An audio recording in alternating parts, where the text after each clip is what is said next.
আসসালামু আলাইকুম। Online tutor চ্যানেলের তরফ থেকে সকল শিক্ষার্থী বন্ধুকে স্বাগতম এবং শুভেচ্ছা। প্রিয় শিক্ষার্থীবৃন্দ, আজকে আমরা অ্যানালাইজ করব কুমিল্লা বোর্ড 2025 সালের গণিত সৃজনশীল অংশের গ বিভাগ ত্রিকোণমিতি এবং পরিমিতি থেকে 7 নম্বর যে অঙ্কটি, সেই অঙ্কটির ব্যাখ্যা বিশ্লেষণ করব। প্রিয় শিক্ষার্থীবৃন্দ, তোমাদের জন্য আমরা অঙ্কগুলো করে রাখি, অর্থাৎ উপস্থাপন করে রাখি, যাতে করতে করতে আমাদের অঙ্কগুলো সময় খুব একটা বেশি চলে না যায়। তো আমরা সর্বপ্রথম আগে প্রশ্নটা যদি খেয়াল করি, যে আমাদের প্রশ্নের মধ্যে sec a plus sec a, আমি আরেকটু নিচে নামিয়ে দিই, খেয়াল করো। sec a plus tan a equal 5/3 এবং sin থিটা প্লাস cos থিটা ইকুয়াল phi এবং ক এর মধ্যে বলা রয়েছে sin 60 degree minus alpha equal half হলে sec আলফা এর মান নির্ণয় করো।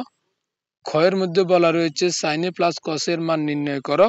গ এর মধ্যে বলা রয়েছে 2p মাইনাস 1 ইকুয়াল √3 হলে থিটার মান নির্ণয় করো, যেখানে থিটা সমান সূক্ষ্মকোণ।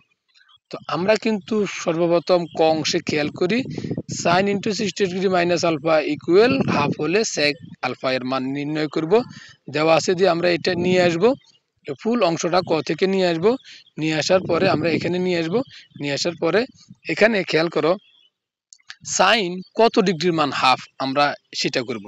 আমরা জানি সাইন 30 ডিগ্রির মান হাফ, সেই কারণে আমরা এখানে হাফ না লিখে সাইন 30 ডিগ্রি লিখব। লেখার পরে আমরা উভয় পাশ থেকে সাইন সাইন কেটে ফেলব। কেটে ফেলার পরে আর আমাদের কি থাকবে, আমাদের থাকবে 60 degree minus alpha equal 30 degree. তাহলে আমরা এটা লিখলাম 60 degree minus alpha equal 30 degree, এবং মাইনাস আলফাটা এটা বাম দিকে রয়েছে, এটাকে স্থানান্তরিত করলে প্লাসে হয়ে যাবে, এবং এখানে 60টা ঠিকই রয়েছে, এখানে 30 ডিগ্রিটাকে স্থানান্তরিত করলে এখানে হয়ে যাবে মাইনাসের, প্লাসটা মাইনাসের হয়ে যাবে। এবং উভয় পাশ অর্থাৎ বাম পাশকে ডান পাশে, ডান পাশকে বাম পাশে নিয়ে আসলে অবস্থাটা হবে এই রকম, অর্থাৎ alpha equal 60 degree minus 30 degree, এবং এ এর মান তখন দাঁড়াবে 60 থেকে 30 গেলে 30 ডিগ্রি, আলফার মান 30 ডিগ্রি। তো সুতরাং sec a, এখানে আমাদের কিন্তু বলেছে কিসের মান বের করার জন্য, sec আলফা এর মান বের করার জন্য। তাহলে আমরা sec a বা sec আলফা এর মান যদি আমরা বের করি, তাহলে এখানে sec a এর মান তো হচ্ছে আমাদের, বা আলফার মান হচ্ছে 30 ডিগ্রি, তাহলে sec 30 ডিগ্রির মান কত, sec 30 ডিগ্রির মান হচ্ছে 2/√3। তাহলে আমাদের এটার আনসারটা হচ্ছে 2/√3। খ অংশে যদি আমরা একটু খেয়াল করি, খ অংশে কি দেওয়া রয়েছে, খ অংশে আছে যে sin a প্লাস cos এর মান নির্ণয় করো। আমরা যদি খেয়াল করি যে আমাদের এখানে sin a প্লাস cos এর মান বের করার জন্য বলেছে, তাহলে আমরা sec a plus cos a, এটা আমরা এখানে সর্বপ্রথম এই মানটা আমরা এখান থেকে নিয়ে আসব, নিয়ে আসার পরে এরপরে আমাদের sin a প্লাস cos এর মানটা আমরা sin a প্লাস cos এর মানটা আমরা বের করব। খেয়াল করো তাহলে এখানে যে একটা উদ্দীপক আছে, এখানে কিন্তু থিটা, এখানে কিন্তু এ, একটু কিন্তু আমাদের এখানে বেশ কম রয়েছে, গুলিয়ে ফেলা যাবে না। তাহলে sin a plus cos a, আমরা এখানে যেহেতু এর একটা ইঙ্গিত রয়েছে, খেয়াল করো এখানে যেহেতু আমাদের একটা এর ইঙ্গিত রয়েছে, তাহলে আমাদের এখানে এই কাজটা লাগবে, অর্থাৎ এটা আমরা নিয়ে আসবো, এইটাকে আমরা এখন এই জায়গায় দেওয়া আছে দিয়ে নিয়ে আসবো। নিয়ে আসার পরে আমরা কি করব, নিয়ে আসার পরে আমরা এখন এই মানটা আমরা এখানে, অর্থাৎ sec প্লাস tan a, এটা আমরা যেটা আনছি, এখন আমরা এটার মানটা বের করব। তো খেয়াল করো এখানে sec এর সূত্র কি, sec এর সূত্র হচ্ছে 1/cos a, এবং এখানে tan এর সূত্র কি, tan এর সূত্র হচ্ছে sin a/cos a, আর এখানে 5/3 যেমনি আছে এমনি সমান দিয়ে থাকবে, এবং 1/cos a খেয়াল করো প্লাস 1/sin a, এরকম দুইটা ভগ্নাংশের মাঝখানে প্লাস থাকলে আমাদেরকে হর দিয়ে ভাগ লব দিয়ে গুণনের কাজ করতে হয়। তো হর দিয়ে ভাগ লব দিয়ে গুণনের কাজ করার সময় আমাদেরকে খেয়াল রাখতে হয় যে আমাদের লসাগুটা বের করতে হবে। তাহলে আমাদের এখানে লসাগু কত, cos a, এবং দুইটা cos a থেকে একটা cos a আমাদের কমন আসবে, যে কারণে আমাদের লসাগু হলো cos a, লসাগু হচ্ছে cos a, অর্থাৎ আমরা লসাগুটাকে হর হিসেবে cos a নিয়ে রাখবো। রাখার পরে এরপর আমরা লবের কাজটা আমরা করে ফেলবো, হর 2 ভাগ লব 2 গুণন করলে এখানে 1 প্লাস সাইন থিটা, এখানে আমরা 1 প্লাস সাইন থিটাটা নিয়ে আসবো সংক্ষিপ্তভাবে। এখানে 5/3 ঠিকই আছে। এবং এই পাশটায় আমরা যদি একটু খেয়াল করি তাহলে আমরা উভয় পক্ষকে বর্গ করে দেব, অর্থাৎ বাম পক্ষকেও বর্গ ডান পক্ষকেও বর্গ।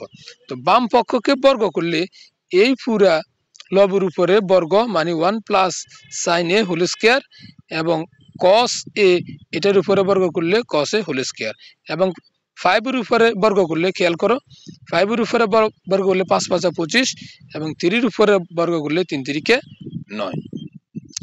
এবং এখানে যদি আমরা একটু খেয়াল করি যে আমাদের 1 প্লাস সাইন হোল স্কয়ার, এখানে 1 প্লাস সাইন হোল স্কয়ার ঠিক আছে, এখানে আছে কস স্কয়ার, কস স্কয়ারের জন্য সূত্র হচ্ছে 1 মাইনাস সাইন স্কয়ার এ, কস স্কয়ার এ ইকুয়াল 1 মাইনাস সাইন স্কয়ার এ। এখন এই জায়গায় আমরা যদি একটু খেয়াল করি 1 প্লাস সাইন স্কয়ার এ এখানে দুইটা আছে, তাহলে এখানে আমরা 1 plus sine A plus 1 plus sine into 1 plus sine A লিখব। আর এখানে যদি আমরা একটু খেয়াল করি এ স্কয়ার মাইনাস বি স্কয়ারের সূত্র A plus B into A minus B লিখব। লেখার পরে আমাদের এখানে ঠিক যে এটা ঠিক যেমনি রয়েছে এমনি থাকবে, থাকার পরে এরপরে আমরা চলে যাব এখানে কাটাকাটিতে। কাটাকাটি করার সময় আমাদেরকে খেয়াল রাখবে একই জাতীয় রাশি কাটতে হবে, এটা এবং এটা কাটা যাওয়ার ফলে আর আমাদের এখানে থাকে কত 1 plus sine A divided by 1 minus sine A 25/9। তাহলে আমরা ঠিক এই জিনিসটাই এখানে লিখে ফেলবো যে 1 plus sine A divided by 1 minus sine A equal 25/9 লিখলাম।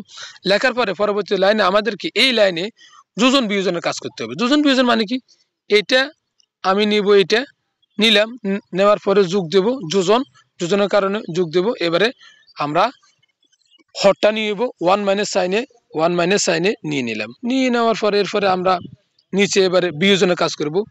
বিয়োজনের কাজ করার সময় 1 প্লাস সাইনে আগে লিখব, লেখার পরে এরপরে এখানে আমরা বিয়োগটা লিখব, কারণ যেহেতু বিয়োজন, এবং 1 মাইনাস সাইনে এটা 1 মাইনাস সাইন এটাকে এ মাইনাসটা ওই মাইনাসটার সাথে গুণ হয়ে এখানে প্লাস হয়ে যাবে। তাহলে এটা হলো। এরপরে এখানে আমরা যদি কোনো যোজনের কাজ করি তাহলে হবে কত, প্রথমে আমাদেরকে লিখতে হবে 25 যোজনের জন্য যোগ, এরপরে হচ্ছে 9, তাহলে 25 যোগ 9, এরপরে 25, এরপরে নিচে 25 বিয়োজন যেহেতু করব বিয়োগ, এরপরে হচ্ছে 9, এরপরে এখানে 9 আসবে। তাহলে এটা আমরা করলাম, করার পরে এরপরে আমাদের একটু কাটাকাটির একটা সুযোগ রয়েছে, খেয়াল করো সাইন এটা যোগের সাইন এটা বিয়োগের কাটবো, 1টা যোগের 1টা বিয়োগের কাটবো। আর এখানে আমাদের কত থাকে তোমরা যদি একটু খেয়াল করো 1 এবং 1 এখানে আমরা যদি যোগ করি তাহলে হবে 2, এবং এখানে সাইনে একটা, এখানে সাইনে একটা, এখানে দুইটা সাইনে করলাম কাজটা। এবং কাজটা করার পরে এখানে 25 এবং 9 এটা যোগ করলে হয় 34, এবং 25 থেকে 9 গেলে 16। এরপরে যদি আমরা খেয়াল করি এখানে 2 দ্বারা কাটা যায়, এখানে 2 পরে 2 নিচে 2 কাটা যায়, এখানে 2 দ্বারা কাটলে হয় 17, আর এখানে 2 দ্বারা কাটলে হয় 8, তাহলে 17/8 হয় আমাদের।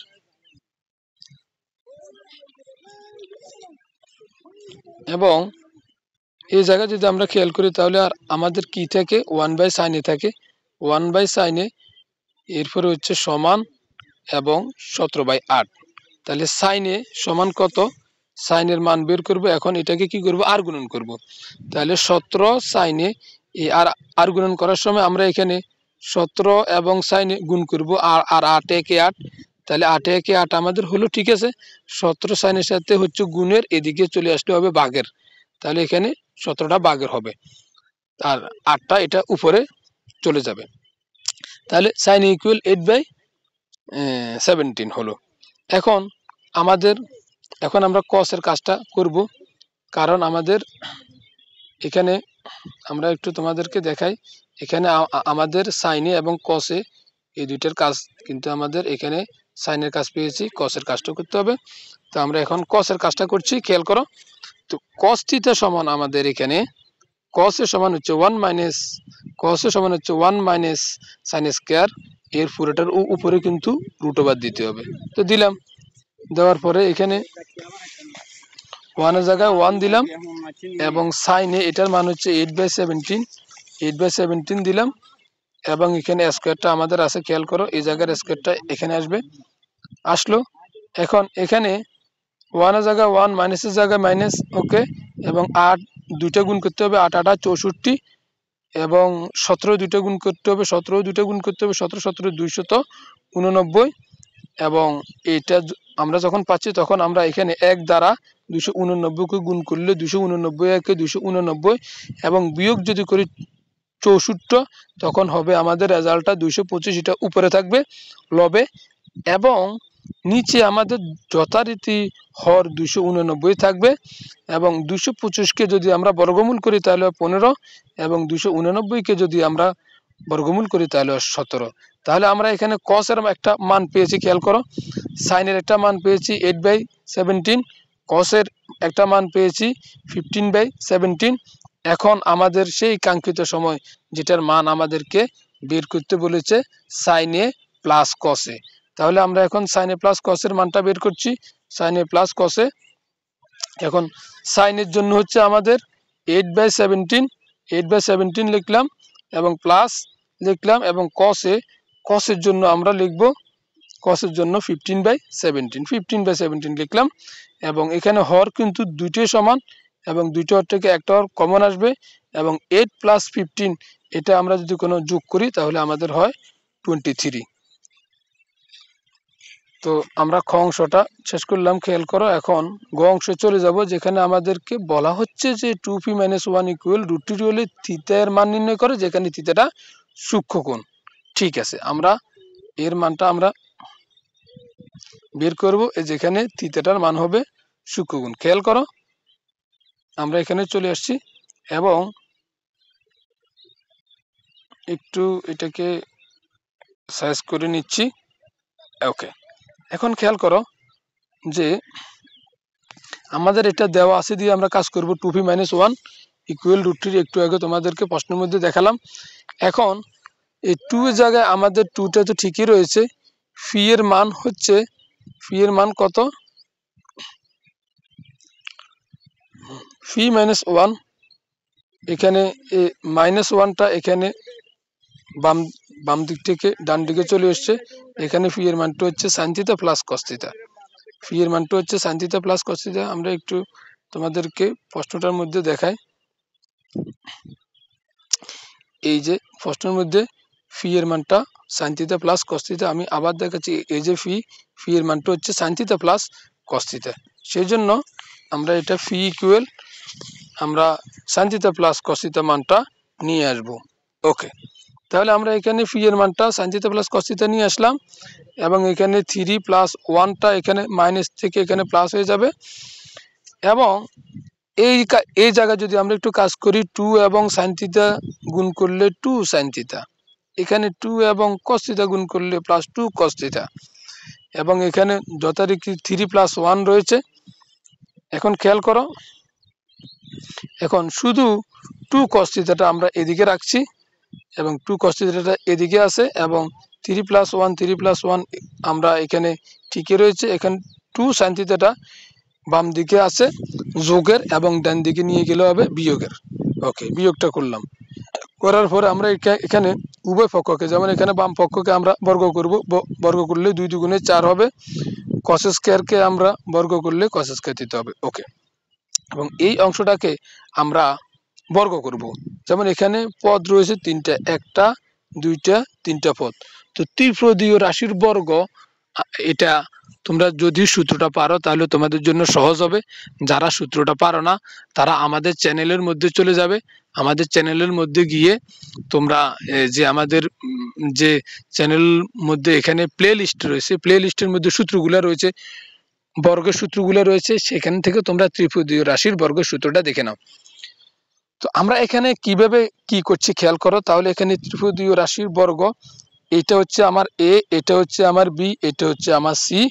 এখানে যদিও মাইনাস রয়েছে, কিন্তু আমি সূত্র কনভার্ট করার জন্য এখানে আমরা প্লাস দিয়ে এখানে আমরা কাজটা করব। তাহলে a + b + c হোল স্কয়ারের সূত্র কি, খেয়াল করো, a + b + c, a + b + c whole স্কয়ারের সূত্র হচ্ছে, এখান থেকে এটা আমরা এখানে লিখিনি, a² এটার উপরে এ স্কোয়ার দিলাম, এ স্কোয়ার দিলে স্কোয়ারে এবং বর্গমূলে কাটা যাবে, কাটা গিয়ে আমাদের এখানে 3 হবে এ স্কোয়ার।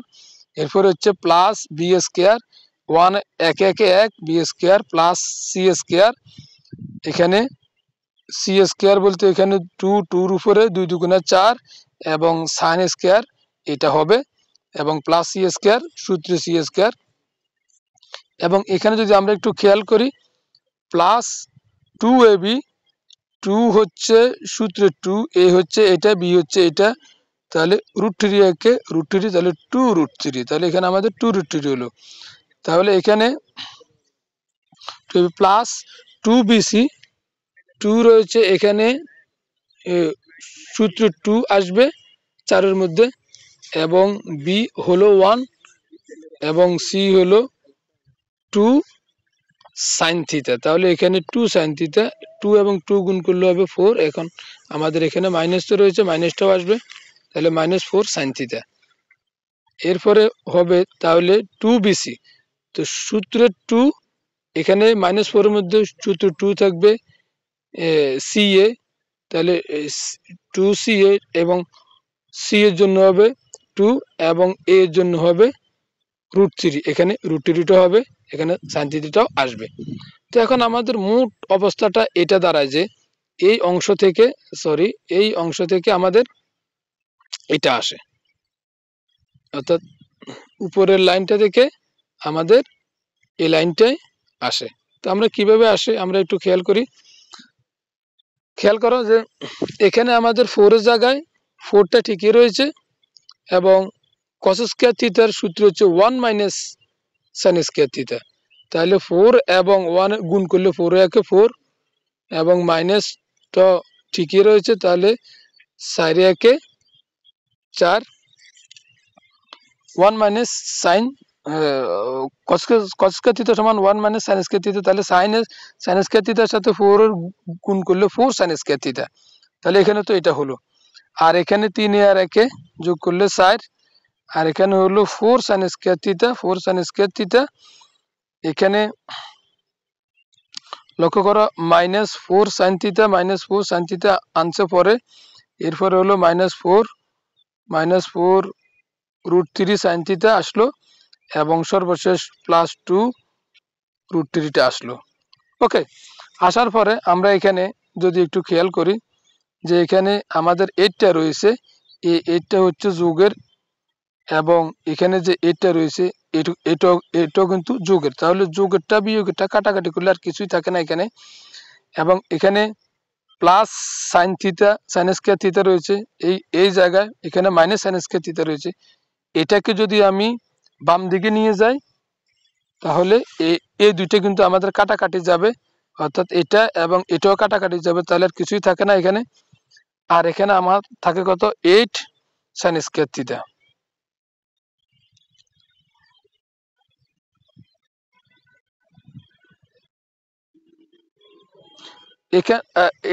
এখানে একটা জিনিস তোমাদের বলে রাখা ভালো, এখানে প্লাসটা এদিকে আসলে মাইনাস হবে এবং অথবা এখানে মাইনাসটা ডান দিকে গেলে প্লাস হয়ে যাবে, তখন কিন্তু আর কাটাকাটি যায় না। এখানে আমি দুঃখিত ভুল বলেছি, এখানে হবে তাহলে 8 সাইন স্কয়ার থিটা, অর্থাৎ 4 8 এবং আর থাকে -4 সাইন স্কয়ার থিটা, এখানে এটা ঠিকই রয়েছে এবং -4 √3 সাইন থিটা, এটা জায়গায় আমরা লিখে ফেললাম এবং +2 √3 এটাও লিখে ফেললাম। এখন আমরা যদি এই জায়গাটা একটু খেয়াল করি খুব ভালোভাবে, তাহলে আমাদের এখানে এই জায়গাটা আমরা যদি খেয়াল করি তাহলে এখানে আমাদের 8 রয়েছে, 4 রয়েছে, 4 রয়েছে, 2 রয়েছে, অর্থাৎ আমরা পুরো রাশিটাকে আমরা 2 দ্বারা ভাগ করতে পারি। খেয়াল করো, তাহলে এই রাশিটাকে যদি আমি 2 দ্বারা ভাগ করি তাহলে হয় 4 সাইন স্কয়ার থিটা, এটাকে যদি আমি 2 দ্বারা ভাগ করি তাহলে হয় 2 সাইন থিটা, এটাকে যদি আমি 2 দ্বারা ভাগ করি তাহলে হয় 2 √3 সাইন থিটা, এটাকে যদি আমি 2 দ্বারা ভাগ করি তাহলে এখানে 2 দিয়ে কাটা যায়, আর থাকে √3 = 0, এটা ঠিকই থাকবে। এখন এই অংশটা যে আমরা পেয়েছি, এখান থেকে আমরা কি করব, আমরা এখান থেকে উৎপাদক জোড়াটা বা আমাদের কমন কি রয়েছে সেটা নিয়ে নেব। এখানে দেখো, এখানে 2 রয়েছে, এখানেও 2 রয়েছে, এখানে বরংশ 2 আছে দুইটা, এখানে দুইটা 2 রয়েছে। তো আমরা যেহেতু উভয় জায়গায় 2 রয়েছে, আমরা এখানে এখানে এখানে 2 রয়েছে, 2টা আমরা কমন নিয়ে আসবো এবং এখানে সাইন থিটা রয়েছে, এখানেও সাইন থিটা দুইটা রয়েছে, একটা সাইন থিটা নিয়ে আসবো আর একটা সাইন থিটাটা এখানে আনবো। এখানে সাইডের মধ্যে থেকে একটা কমন আর একটা 2টা এখানে আসবে। এরপরে এখানে আমাদের মাইনাসের মাইনাসটা হবে এবং এখানে লক্ষ্য করো 2 এ 1 এ 2 হবে। এরপরে আমাদের এখানে খেয়াল করো এখানে রুট থ্রি কমন আছে, আমরা রুট থ্রিটাকে কমন হিসেবে নিয়ে আসলাম। নিয়ে আসার পরে এখানে মাইনাস এটা যেটা রয়েছে এটা এখানে এই মাইনাসটা তো এখানে আসেই এবং এখানে রুট থ্রিটা চলে আসার কারণে এটা 2 সাইন থিটা এখানে বসবে। বসার পরে এখানে এই মাইনাসটা হিসাব করে প্লাস হবে এবং √3 এ 1 এ √3 হবে। এরপরে খেয়াল করো √3 হবে। এখন আমরা যদি খেয়াল করি 2 sin θ - 1 2 sin θ - 1 এই দুইটা থেকে আমরা যদি একটা কমন নিই আর থাকে আমাদের 2 sin θ - √3 = 0 এটাই। তো আমরা 2 sin θ - √3 = 0 এটা আমরা নিয়ে নিলাম। এখন খেয়াল করো আমাদের এই দুটো অংশ রয়েছে, যেটা হয় এটার জন্য মানটা 0 হবে অথবা এটার জন্য মানটা 0 হবে। তো আমরা এখানে এটা নিয়ে নিলাম, এটা সমান 0। এখানে মাইনাসটা স্থানান্তরিত করলে প্লাস, 2 এর সাথে গুণের সম্পর্ক সাইনের এবং এদিকে ডান দিকে নিয়ে আসলে ভাগের সম্পর্ক হবে। সাইন কত ডিগ্রির মান হাফ? আমরা জানি সাইন 30 ডিগ্রির মান হাফ। এখন বাম দিক ডান দিক থেকে সাইন সাইন কাটা গেলে আর থাকে থিটা = 30 ডিগ্রি, অতএব থিটার মান 30 ডিগ্রি আমরা একদিকে পেয়েছি, থিটা = 30 ডিগ্রি। অপর দিকে অথবা এই অংশটা আমরা এখান থেকে নিয়ে নেব, নিয়ে নেওয়ার পরে মাইনাস √3টা স্থানান্তরিত করবে প্লাস হবে এবং এখানে 2টা সাইন থিটার সাথে গুণের সম্পর্ক এদিকে আনলে হবে ভাগ এবং সাইন থিটা এখানে একটা ইঙ্গিত রয়েছে, অর্থাৎ সাইন কত ডিগ্রির মান √3/2 আমরা জানি সাইন 60 ডিগ্রির মান √3/2।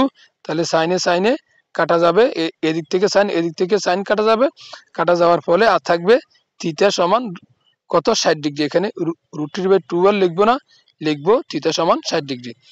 আমাদেরকে কিন্তু বলা রয়েছে যে থিটার মানটা সূক্ষ্মকোণ হতে হবে। তো যেহেতু থিটার মানটা সূক্ষ্মকোণ সেহেতু এখানে 30 ডিগ্রিও থিটার মান সূক্ষ্মকোণ এবং থিটার মান 60 ডিগ্রি সেটাও সূক্ষ্মকোণ। তো প্রিয় শিক্ষার্থীবৃন্দ, আমাদের অঙ্কগুলো কেমন লাগছে? যদি ভালো লাগে তবে অবশ্যই একটা তোমরা চ্যানেলটাকে সাবস্ক্রাইব করে দেবে, লাইক কমেন্ট শেয়ার করতে ভুলবে না, 5 টাকা বেল বাটনটি বাজিয়ে দেবে যাতে করে সর্বশেষ আমার ভিডিও তো আমাদের কাছে আসে এবং শেয়ার করতে ভুলবে না। আল্লাহ হাফেজ।